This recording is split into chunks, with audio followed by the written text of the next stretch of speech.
மணி, கையில எதுக்கு போன் வச்சிருக்க? நீங்க நடத்துறத ரெக்கார்ட் பண்றதுக்கு தான் எடுத்துட்டு வந்தேன். புரியலனா மறுபடியும் வீட்டுக்கு போய் கேக்குறதுக்கா? இல்ல மிஸ், வீட்டுக்கு போனா தூக்கமே வர மாட்டேங்குது. நீங்க நடத்துறத ரெக்கார்ட் பண்ணி நைட் தூங்கும்போது போட்டு கேப்பேனா நல்லா தூக்கம் வரும்.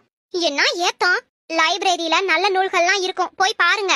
ஏன் மிஸ், நூல் மட்டும் வச்சிருப்பாங்களா இல்ல ஊசியும் வச்சிருப்பாங்களா? என்ன, பேண்ட் கிழிஞ்சு போச்சு மிஸ். ஊசியும் இருக்கும்னா சொல்லுங்க, லைப்ரரிக்கு போய் பேண்ட தச்சிட்டு வந்துடுறேன்.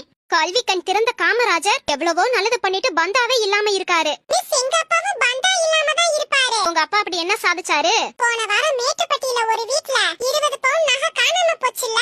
ஏதோ மர்ம நபர் அதை திருடிட்டு போனதா டிவில பேப்பர்ல எல்லாம் போட்டிருந்தாங்களே. அந்த மர்ம நபர் வேற யாரும் இல்ல,